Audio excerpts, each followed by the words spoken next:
রংপুরে ফোর মার্ডারের পর বাড়িতেই ছিলেন সিদ্ধার্থ।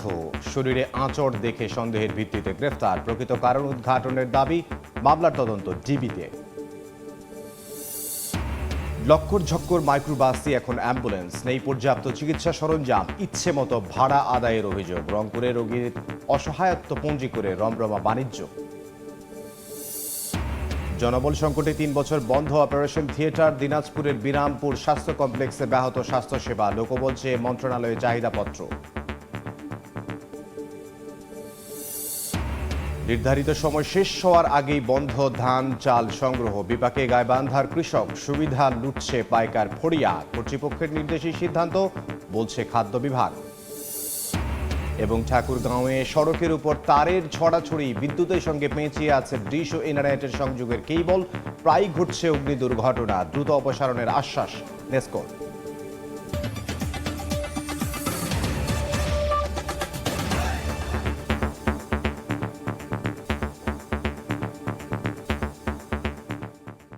আমন্ত্রণ সময় সংবাদের নিয়মিত আয়োজন। বিভাগীয় সময়ে থাকছে সপ্তাহের 7 দিন ভিন্ন ভিন্ন বিভাগের সংবাদ নিয়ে। আজ থাকছে রংপুর বিভাগ, সঙ্গে আছে আমি ইমদাদুল হক। রংপুরে একই পরিবারের 4 জনকে হত্যার মামলাটি অধিকতর তদন্তের জন্য গোয়েন্দা পুলিশের কাছে হস্তান্তর করা হয়েছে। এর আগে শরীরে আঁচড়ের চিহ্ন দেখে সন্দেহ হলে স্থানীয়দের সহায়তায় রহস্য উদ্ঘাটনের দাবি করে পুলিশ। হত্যাকাণ্ডের প্রকৃত রহস্য উন্মোচন ও দোষীদের দৃষ্টান্তমূলক শাস্তির দাবিতে আন্দোলন করছে বিভিন্ন সংগঠন। শাকিল মাহমুদের ছবিতে নাজমুল ইসলাম নিশাতের রিপোর্ট। পুলিশের তথ্যমতে 21 ও 22 অক্টোবর দিনভর শিক্ষক গণপতি চক্রবর্তীর মরদেহ পড়েছিল নগরীর মাছুয়াপাড়া এলাকায় নিজের দ্বিতল বাড়ির ছাদে। অথচ আশপাশে রয়েছে একাধিক 3তলা ভবন। প্রশ্ন উঠেছে, 2 দিনেও কারো চোখে কেন পড়ল না মরদেহ? স্থানীয়দের ভাষ্য, সিদ্ধার্থ ও মুগ্ধকে দেখে এমন ভয়াবহ হত্যাকাণ্ডের সঙ্গে জড়িত থাকার কথা কল্পনা করা কঠিন। ঘটনা রাতে গণপতি চক্রবর্তীর বাড়িতে বিদ্যুৎ না থাকার কথাও শুনেছেন অনেকেই। পরে শোনা গেল যে কারেন্টও নাই। পরে রাত 1টা কি 2টার দিকে মিস্ত্রি ডাকে নিয়ে এসে পোলে ঠিক করলো। ওরা বলে দেখছিল ওই মাস্টার কয় এখানে সবারই বাসায় কারেন্ট আছে, আমাদের বাসায় কেন কারেন্ট নেই। ওরা বাইরে যাইতো, লাইট অফ করিয়ে যেত। আমরা এটাই ভাবছি যে হয়তো কোথাও বেড়াইতে গেছে। যে 2টা ছেলে কীভাবে 4টা মানুষকে একের পর এক ফোন করে ফেললো, এর পিছনে কোনো কারো হাত আছে কিনা বা এর পিছনেও কোনো গডফাদার আছে কিনা, আমার কাছে এটা একটা সন্দিহান ব্যাপারটা। পুলিশ বলছে, হত্যাকাণ্ডের পরও নিজ বাড়িতেই ছিলেন সিদ্ধার্থ। তার শরীরে আঁচড়ের চিহ্ন টাকা দেখে স্থানীয় এক ব্যক্তির সন্দেহ হয়। সেই তথ্যের ভিত্তিতে সিদ্ধার্থকে গ্রেফতার করা হয়। পরে তার দেয়া তথ্য অনুযায়ী গ্রেফতার করা হয় মুগ্ধকে। তাদের ট্রেস করতে বলতে তারা তো একদম সংলগ্ন বাড়িতেই ছিল, তার বাড়ি, কিন্তু ওই রাতে তারা ওই বাড়িতে ছিল না, তার পাশের আর একটা বাড়িতে ঘুমাচ্ছিল। তাদের পরিবারের সদস্যদের নিয়ে ওই বাড়ি থেকে আমরা প্রথমে একজনকে আটক করি, আর দ্বিতীয়জন পালিয়ে গিয়েছিল, তাকে আমরা পরবর্তীতে চেস করে। তবে পুলিশের এই ব্যাখ্যায় সন্তুষ্ট নন বিভিন্ন সংগঠন, শিক্ষক ও শিক্ষার্থীরা। প্রকৃত রহস্য উন্মোচন ও দোষীদের দৃষ্টান্তমূলক শাস্তির দাবিতে চলছে টানা আন্দোলন। আমাদের কাছে মনে হচ্ছে যে এটা নানান অন্য ভিন্ন খাতগুলোকে খতিয়ে দেখবার আছে। বাড়ির পাশে যে নির্মাণাধীন বাড়ি ছিল, সেখানে কিন্তু তাদের ইয়াবা সেবনের জন্য সেই জায়গাটি অনেক নিরাপদ ছিল। তাহলে তারা কিন্তু আবার পুনরায় প্রাচীর টপকিয়ে কিন্তু এই বাড়িতে আসতো না। একদম শেষ পর্যন্ত এর সঠিক বিচার চাইতেই থাকবো। টানা 2 দিন ফোনে না পেয়ে 22 আগস্ট রাতে গণপতি চক্রবর্তীর স্বজনরা বাড়িতে এসে ডাকাডাকি করেন। সারা না পেয়ে খবর দেন পুলিশকে। পরে ঘরের ভেতর থেকে শিক্ষক গণপতি চক্রবর্তী, তার স্ত্রী প্রীতিলতা, কন্যা প্রার্থী ও শিশু প্রিয়মের মরদেহ উদ্ধার করা হয়। রংপুরের 4 হত্যাকাণ্ডের ঘটনায় সিদ্ধার্থ ও মুগ্ধ আদালতে 164 ধারায় স্বীকারোক্তিমূলক জবানবন্দি দিয়েছে। নাজমুল ইসলাম নিশাত, সময় সংবাদ, রংপুর। লক্কর ঝক্কর মাইক্রোবাসই এখন অ্যাম্বুলেন্স, নেই পর্যাপ্ত চিকিৎসা সরঞ্জাম। রংপুরে অভিযোগ উঠেছে ইচ্ছে মতো ভাড়া আদায়ের। এতে রোগীর অসহায়ত্ব পুঁজি করে চলছে রমরমা বাণিজ্য। বিশেষজ্ঞরা বলছেন, বেসরকারি অ্যাম্বুলেন্স চলাচলে প্রয়োজন শক্ত নীতিমালা। শাকিল মাহমুদের ছবিতে নাজমুল ইসলাম নিশাতের আরও একটি রিপোর্ট। রংপুর নগরীর ডিসিমোর এলাকায় এই অ্যাম্বুলেন্সটি হঠাৎ করেই বন্ধ হয়ে যায়। ভেতরে ডেঙ্গু জ্বরে আক্রান্ত রোগীকে দ্রুত রংপুর মেডিকেল কলেজ হাসপাতালে রেফার করেছেন সুন্দরগঞ্জ উপজেলা স্বাস্থ্য কমপ্লেক্সের দায়িত্বরত চিকিৎসক। স্বজনরা জানান, 40 কিলোমিটার পথে অন্তত 3 বার অ্যাম্বুলেন্সটি বন্ধ হয়ে যায়। এখানে আমার 1.5 ঘন্টার মতো লাগলো। আমার তো রুগী তো সিরিয়াস রুগী, আমার তো সুন্দরগঞ্জ মেডিকেলে কোচে এখানে আমরা চিকিৎসা হবে না, আমরা রংপুরে নেন। তো এমন গাড়ি পেলাম ভ্যানের থেকেও গাড়ি খারাপ। আমাদের এত দ্রুত রুগী, সে রুগী নিয়ে আমাদের 55 একবার এখানে এসে আমরা দাঁড়ায় গেলাম, তো এটা কি অ্যাম্বুলেন্স বলে? ভাড়া তো মারতেছি ভাই এটা দিয়ে, কিন্তু হঠাৎ যে আসে গাড়ি ডিস্টার্ব হবে ওটা কেমন করে বলবো। কার্যকর নীতিমালা না থাকায় এমন ঝুঁকিপূর্ণ লক্কর মাইক্রোবাসকে কোনো রকমে বানানো হয়েছে অ্যাম্বুলেন্স। অধিকাংশ গাড়িতেই নেই অক্সিজেন সিলিন্ডার, স্ট্রেচার বা জীবন রক্ষাকারী পর্যাপ্ত সরঞ্জাম। এমনকি ভাড়াও নির্ধারণ করেন অ্যাম্বুলেন্স মালিকরা নিজেই। রংপুর বিভাগের সরকারি অ্যাম্বুলেন্সের সংখ্যা 136টি, এর মধ্যে সচল মাত্র 85টি। বিশেষজ্ঞরা বলছেন সরকারি অ্যাম্বুলেন্সের সংকটকে কাজে লাগিয়ে দেদারসে চলছে অনুমোদনহীন এসব বাহন। এজন্য প্রয়োজন শক্ত নীতিমালা। জাতীয় বা আন্তর্জাতিকভাবে জনসংখ্যা অনুযায়ী রোগী পরিবহনের জন্য অ্যাম্বুলেন্সে একটা অনুপাত আছে, সেটা দেখার জন্য খালি তারা অ্যাম্বুলেন্স নামধারী কিছু সাইনবোর্ডধারী গাড়িকেই তারা অ্যাম্বুলেন্স হিসেবে নথিভুক্ত করতেছে। তবে স্বাস্থ্য বিভাগের কর্মকর্তা জানালেন নীতিমালা প্রণয়নে সরকারের উচ্চ পর্যায়ে উদ্যোগ নিতে হবে। সরকারিভাবে একটা নীতিমালা তৈরি হোক, যাতে গ্রামের সাধারণ মানুষ ভোগান্তির শিকার না হয়, তাদেরকে যেন জিম্মি না করা হয়। আর আমরাও এটা নিয়ে কথা বলছি, আমরা বিভাগীয় পর্যায়ে যারা কর্তা ব্যক্তি আছেন, প্রশাসনের ব্যক্তিরা যারা আছেন, তাদের নিয়ে আমরা আলোচনা করছি। লক্কর ঝক্কর অবৈধ অ্যাম্বুলেন্স বন্ধে 2025 সালে বিআরটি অ্যাম্বুলেন্স সার্ভিস নীতিমালা খসড়া করা হলেও আলোর মুখ দেখেনি। নাজমুল ইসলাম নিশাদ, সময় সংবাদ, রংপুর। এ নিয়ে আলোচনার জন্য এই মুহূর্তে রংপুরে আছেন সহকর্মী নাজমুল ইসলাম নিশাদ, তার সঙ্গে যুক্ত হচ্ছেন সুজনের রংপুর শাখার সভাপতি ফখরুল আনাম বেঞ্জু। সরাসরি চলে যাব আলোচনায়। খোদ স্বাস্থ্য বিভাগেরই তথ্য বলছে রংপুর বিভাগের যে সরকারি হাসপাতাল, উপজেলা স্বাস্থ্য কমপ্লেক্সগুলো রয়েছে, সেখানে যে অ্যাম্বুলেন্স রয়েছে সেগুলোর অর্ধেকের বেশি অচল হয়ে পড়ে রয়েছে। এবং নতুন করে যে সংকট দেখা দিয়েছে, আমরা দেখছি চালক সংকট, দীর্ঘদিন সময় নিয়োগ না থাকবার কারণে চালকের অভাবে কিন্তু যেগুলো সচল অ্যাম্বুলেন্স সেগুলো বলা যায় বন্ধ পড়ে আছে। এবং এর সুযোগে আমরা দেখছি অনুমোদনহীন লক্কর ঝক্কর অ্যাম্বুলেন্স কিন্তু পুরো বিভাগে দাপিয়ে বেড়াচ্ছে। আজকে আমরা আলোচনা করব সরকারের কেমন পদক্ষেপ নেওয়া উচিত স্বাস্থ্যসেবার এই গুরুত্বপূর্ণ খাতটিকে ঘিরে। আমার সাথে অতিথি হিসেবে রয়েছেন রংপুর সুজনের সভাপতি ফখরুল আনাম বেঞ্জু। আমরা একটু আলোচনায় চলে যেতে চাই। আমরা দেখছি যে এই যে অনুমোদনহীন অ্যাম্বুলেন্স এবং অপ্রতুল সরকারি অ্যাম্বুলেন্স, এই জায়গাটা ছিল কিভাবে সমন্বয় করতে এবং কাজ করতে হবে? ধন্যবাদ আপনাকে। একেবারে সময় উপযোগী একটি বিষয়।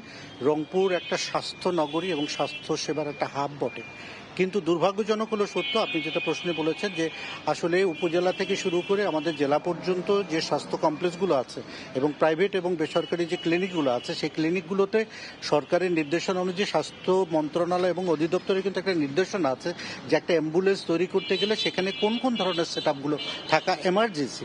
দুর্ভাগ্যজনক হলো সত্য, যেহেতু আপনি বলেই ফেলেছেন যে একদিকে চালক পাওয়া যাচ্ছে না, আরেকদিকে হচ্ছে যে অ্যাম্বুলেন্সগুলো সরকারের ছিল সেই অ্যাম্বুলেন্সগুলো এখন অচল হয়ে পড়ে আছে।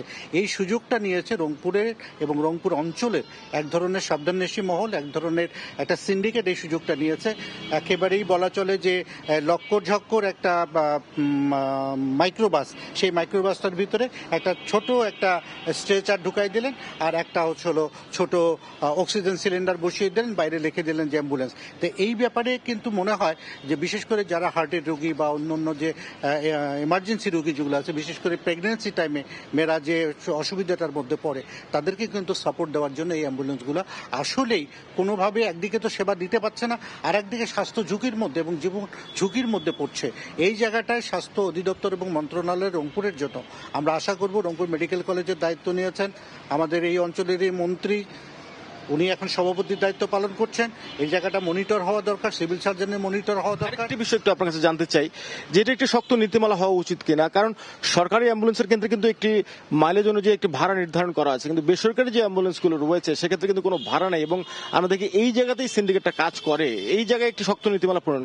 ডেফিনেটলি কারণ হলো আমি অ্যাম্বুলেন্স নেব, কিন্তু সেখানে যদি ভাড়া নির্ধারণ না থাকে তাহলে তো আমাকে জিম্মি করে ফেললো, বললো যে আমি পঞ্চগড় যাব, রংপুর থেকে পঞ্চগড়ের ভাড়া আসলে কত, প্রাইভেট কারে যদি আমি যাই সেই ক্ষেত্রে ভাড়াটা কত, তখন দেখা যাবে যে তারা এই জায়গাটায় পেশেন্টকে জিম্মি করে ফেলবে, কিংবা আরও দুর্ভাগ্যজনক যারা ডেড বডি নিয়ে যায় তারা আরও বিপদে পড়েন, যে তাদের কাছে একটা বড় ধরনের অর্থ তারা ডিমান্ড করে বলছেন। সুতরাং এই জায়গাটায় মাইলেজ অনুযায়ী একদম স্পষ্ট করে গাড়ির উপরে লিখে দেওয়া থাকবে, এবং মেডিকেল কলেজ এবং অন্য যে প্রাইভেট ক্লিনিকগুলো আছে বা হাসপাতাল আছে সেখানে লিখে দেওয়া থাকবে যে রংপুর শহরের বাইরে কত, শহরের ভিতরে কত, এবং এটা যদি উপজেলা পর্যন্ত কিংবা জেলা অন্য জেলায় যায় তাহলে মাইলেজ কত হবে, এটা থাকা অবশ্যই বাঞ্ছনীয়। তা না হলে কিন্তু এই দৌরাত্ম্য এবং এই সিন্ডিকেটের কবলে রংপুর অঞ্চল না, সারা বাংলাদেশেরই কিন্তু সেবা খাত একেবারে জিম্মি হয়ে পড়েছে। এখান থেকে আসলে মন্ত্রণালয়ের দৃষ্টি থাকা উচিত এবং একটা পরিকল্পনা থাকা উচিত যে স্বাস্থ্যকে। আরেকটি বিষয় ছোট করে জানতে, সরকারি অ্যাম্বুলেন্সগুলো বিকল হয়ে পড়ে রয়েছে, ড্রাইভার সংকট,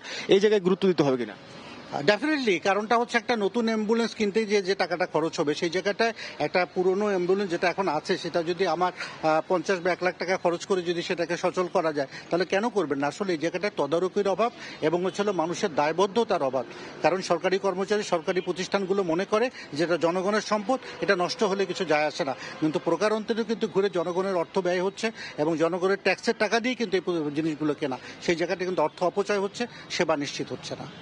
ধন্যবাদ আপনাকে আমাদের সাথে যুক্ত হওয়ার জন্য। আমরা আলোচনা করছিলাম যে সরকারি হাসপাতালগুলো যে অ্যাম্বুলেন্স সংকট সেটা কিভাবে দূর করা যায় এবং একই সাথে বেসরকারি অ্যাম্বুলেন্স যে চলছে এবং সেগুলোর ক্ষেত্রে কি ধরনের নীতিমালা প্রণয়ন করতে হবে, সবকিছু মিলিয়ে আমার সাথে আলোচনায় আজকে অতিথি ছিলেন রংপুর সুজনের সভাপতি ফখরুল রহমান বেঞ্জু। তো আলোচনা আজকে আমার কাছে বিষয়বস্তু এই ছিল। রংপুর থেকে সহকর্মী নাজমুল ইসলাম নিশাত এবং তার সঙ্গে ছিলেন সুজনের রংপুর শাখার সভাপতি ফখরুল আলম বেঞ্জু। বিভাগীয় সময় আরও থাকছে। ফুট ওভারব্রিজে নেই ছাউনি, রোদ বৃষ্টির ঝড়ে লালমনিরহাট রেল স্টেশনে চলাচলে ভোগান্তি, দীর্ঘদিনে সমাধান না হওয়ায় যাত্রীদের ক্ষোভ, ব্যবস্থা নেওয়ার আশ্বাস। জনবল সংকটে 3 বছর বন্ধ অপারেশন থিয়েটার, দিনাজপুরের বিরামপুর স্বাস্থ্য কমপ্লেক্সে ব্যাহত স্বাস্থ্যসেবা। কর্তৃপক্ষ বলছে লোকবল চেয়ে মন্ত্রণালয়ে চাহিদাপত্র পাঠানো হয়েছে। শফিকুল ইসলাম শফিকের পাঠানো তথ্য, মোহাম্মদ আবির হামজার ছবি নিয়ে রিপোর্ট। পড়ে আছে অপারেশন থিয়েটারের সরঞ্জাম, জমেছে ধুলোর আস্তরণ। জেলা সদর থেকে প্রায় 60 কিলোমিটার দক্ষিণে বিরামপুর উপজেলা স্বাস্থ্য কমপ্লেক্স। নানা সুযোগ সুবিধা থাকার কথা থাকলেও বর্তমানে রয়েছে প্রয়োজনীয় লোকবলের অভাব। পাশাপাশি আধুনিক যন্ত্রপাতি ও লাইটিং ব্যবস্থা থাকলেও 2023 সাল থেকে বন্ধ সব ধরনের অপারেশন। সেখানে ঝুলছে তালা, এতে চিকিৎসা নিতে গিয়ে উল্টো ভোগান্তি রোগী ও স্বজনদের।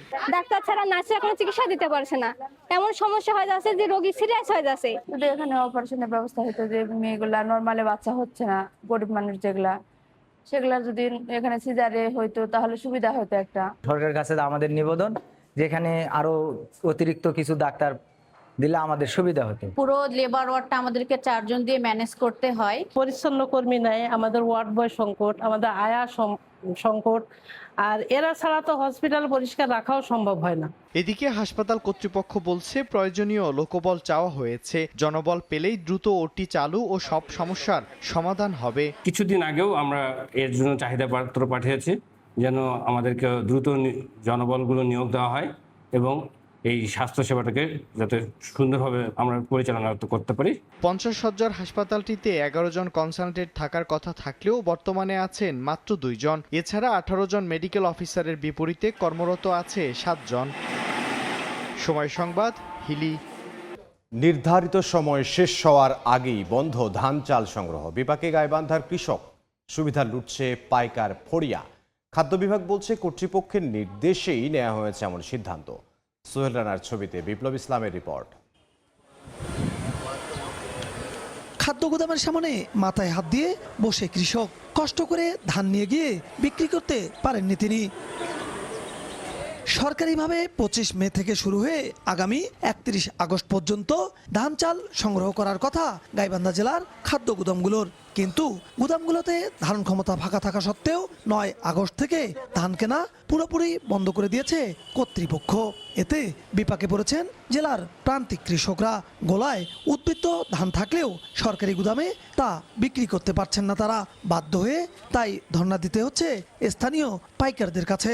সরকারি সময় আছে কিন্তু ধান নিচ্ছে না তো। কৃষকেরা অনেক ধান মনে করে নিচ্ছিল, নিয়ে মনে করেন ব্যাগ গেল, নেওয়া যাবে না, কেনাকাটা বন্ধ। সময় আছে কেন, ভ্যান এলাক সাত করে আমি বাড়িতে নিয়ে যাতে ভাড়া দিয়ে দিছি। গোডাউনের অফিসারদের সঙ্গে যোগাযোগ করতে আসছিলাম এবং ধান নিয়েছিলাম আজকে, যে আমার 200 বস্তা ধান আছে স্যার, আমার 200 বস্তা ধান নেন, আমি বাইরে বিক্রি করতে পারতেছি না। বাজারে বিক্রি করতে যায় আমার ধানের দাম অনলি 900 টাকা মন। এদিকে ঊর্ধ্বতন কর্মকর্তাদের নির্দেশেই ধান সংগ্রহ বন্ধ রাখা হয়েছে, দাবি জেলা খাদ্য গুদাম কর্তৃপক্ষের। হঠাৎ করে আমাদের একটা নির্দেশনা আসছে যে ধান কেনা বন্ধ থাকবে। আমার এখানে লক্ষ্যমাত্রা ছিল 962 মেট্রিক টন, তো আমি 962 মেট্রিক টন কেনার পরেও অতিরিক্ত কিছু কিনেছি। শুধু গাইবান্ধা খাদ্য বিভাগ ধান কেনা বন্ধ করছে, আসলে কিন্তু তা না।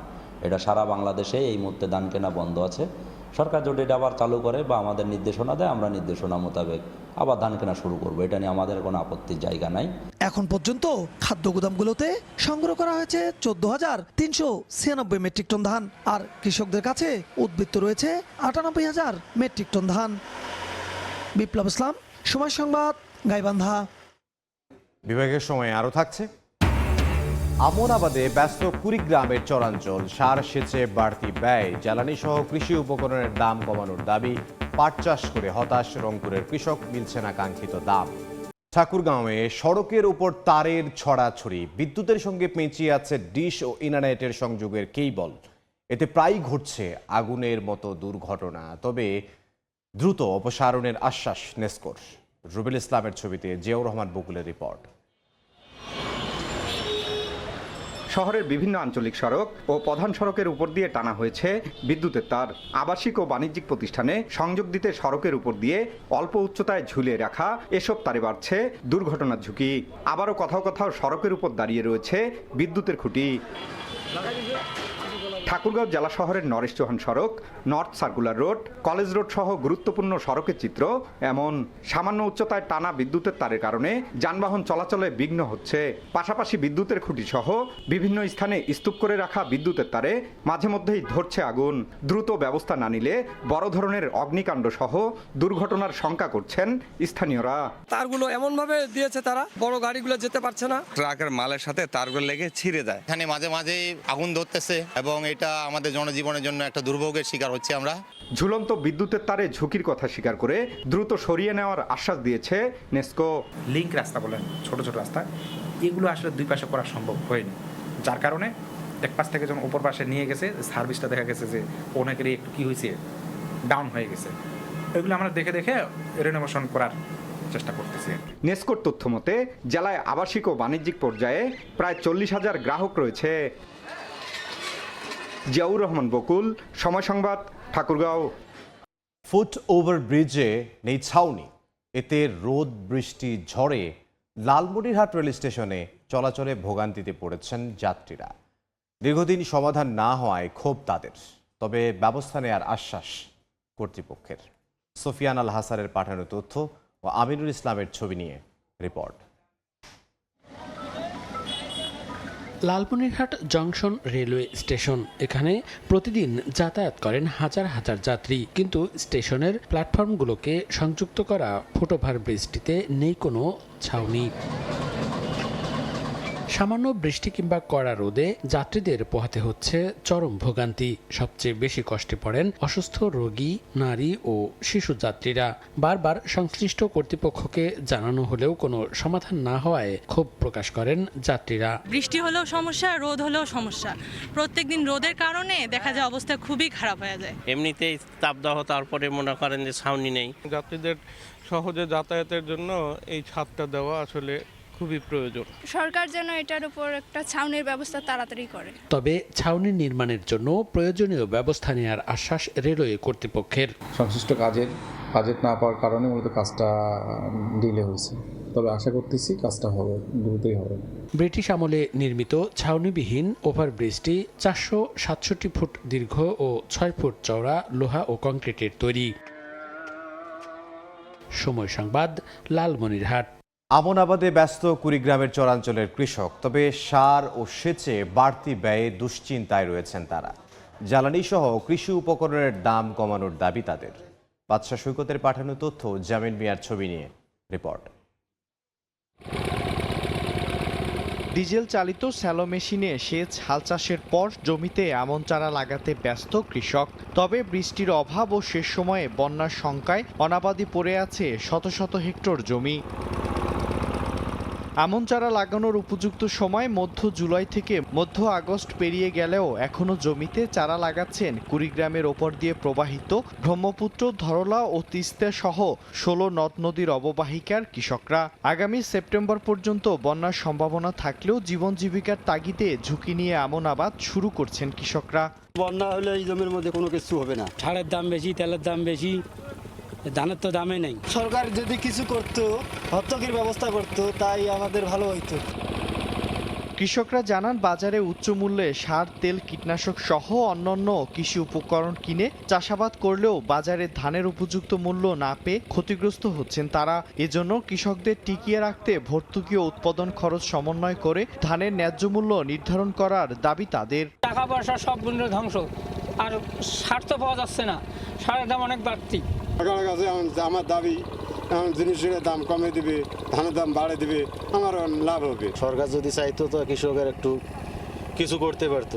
এদিকে জলবায়ু প্রভাবে বর্ষায় বৃষ্টির দেখা না মেলায় বিকল্প সেচের মাধ্যমে আমন আবাদের লক্ষ্যমাত্রা অর্জনের কথা জানায় কৃষি বিভাগ। নিজস্ব ব্যবস্থাপনায় বা বিডিসি সহ অন্যান্য যে বরেন্দ্র আছে তাদের মাধ্যমে তারা তাদের জমিতে সেচের মাধ্যমে তাদের ধান রোপণ কার্যক্রম সহ অন্যান্য কার্যক্রম পরিচালনা করছেন এবং আমরা তাদেরকে উপজেলা কৃষি অফিস সহ অন্যান্য মাঠ পর্যায়ে যারা আছেন তারা সার্বিক সহযোগিতা এবং পরামর্শ প্রদান করছে তাদের ফসল উৎপাদনের ক্ষেত্রে। চলতি মৌসুমে জেলায় 1,21,600 হেক্টর জমিতে আমন আবাদের লক্ষ্যমাত্রা নির্ধারণ করা হলেও এখন পর্যন্ত অর্জন হয়েছে 1,15,000 হেক্টর। সময় সংবাদ, কুড়িগ্রাম। পাট চাষ করে হতাশ রংপুরের কৃষক। কৃষি উপকরণের মূল্য বৃদ্ধি হলেও মিলছে না কাঙ্ক্ষিত দাম। তবে উৎপাদন খরচ কমাতে চাষিদের পরামর্শ দেওয়ার দাবি কৃষি বিভাগের। তারিকুল ইসলামের ছবিতে রেদওয়ান হিমেলের রিপোর্ট। কোথাও পাট কাটা, কোথাও জাগ দেওয়া, আবার কোথাও আঁশ ছাড়ানোর কাজ চলছে। তবে সোনালী আঁশের এই ফসল উৎপাদনে স্বস্তি নেই কৃষকদের। তাদের অভিযোগ, বীজ, সার, কীটনাশক ও শ্রমিক খরচ বাড়ায় উৎপাদন ব্যয় বেড়েছে কয়েক গুণ, কিন্তু বাজারে পাট বিক্রি করতে গিয়ে মিলছে না কাঙ্ক্ষিত দাম। এতে দিন দিন কমছে পাট উৎপাদনে আগ্রহ। খরচ হেভি, মানে খরচ বিঘা প্রতি মানে হয় 7-8 হাজার যায় খরচ। 700-800 টাকা সব নেয় ধোয়া, বলছেন পোষায় না। কৃষ্ণের দাম বেশি, তোমাদের অবস্থা সামনে বছর করবো না করবো এটা কোনো নিশ্চিত নাইও। কিন্তু কীটনাশক সব কিছুর দাম বেশি, আমরা এগুলা বাজারে নিয়ে গেলে সেরকম দাম পাচ্ছি না। তবে কৃষি বিভাগ বলছে উন্নত জাতের পাট চাষ এবং উৎপাদন খরচ কমাতে কৃষকদের নিয়মিত পরামর্শ দেয়া হচ্ছে। মনে করি না যে পাট হারিয়ে যাবে বা পাট চাষের আগ্রহ থাকবে না, যেহেতু আমাদের সোনালী ফসল পাট সরকার পাটকল চালুর ব্যাপারে কৃষকদের পক্ষেই সিদ্ধান্ত গ্রহণ করে আসছে। নতুন যে জাতগুলো রয়েছে, রবি 1, সবুজ সোনা, এই জাতগুলো সম্প্রসারণের মাধ্যমে আমরা আশা করি কৃষক পুরাতন জাতের পরিবর্তে এগুলো চাষ করলে তারা লাভবান হবে। কৃষি সম্প্রসারণ অধিদপ্তরের তথ্য মতে রংপুর কৃষি অঞ্চলে এবার পাট চাষের লক্ষ্যমাত্রা ধরা হয়েছে 49,930 হেক্টর। এর বিপরীতে আবাদ হয়েছে 50,792 হেক্টর জমিতে। সোনালী আঁশ পাটের একদিকে বাড়ছে উৎপাদন খরচ, অন্যদিকে মিলছে না কাঙ্ক্ষিত মূল্য। ফলে হতাশ কৃষকরা। ন্যায্য মূল্য নিশ্চিত করা না গেলে এই আবাদে আগ্রহ আরও কমতে পারে, এমনটাই মনে করছেন সংশ্লিষ্টরা। রেদওয়ান হিমেল, সময় সংবাদ, রংপুর। বিভাগীয় সময়ের শীর্ষ সংবাদগুলো জানিয়ে দিচ্ছি আরও একবার।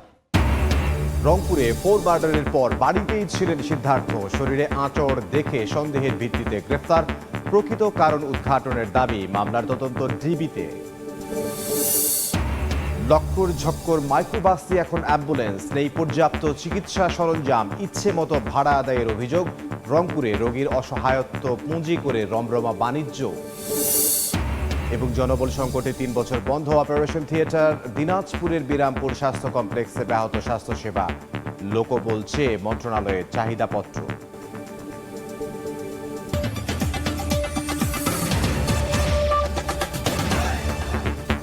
এই ছিল বিভাগীয় সময়ে। আগামীকাল থাকবো রাজশাহী বিভাগের আয়োজন নিয়ে। এরপর আন্তর্জাতিক সময় নিয়ে সঙ্গে থাকবেন সহকর্মী সাইফুল রুদ্র। ইমদাদ, আপনাকে ধন্যবাদ। আন্তর্জাতিক সময় নিয়ে আসছে কিছুক্ষণ পর, সঙ্গে থাকুন সময়ের।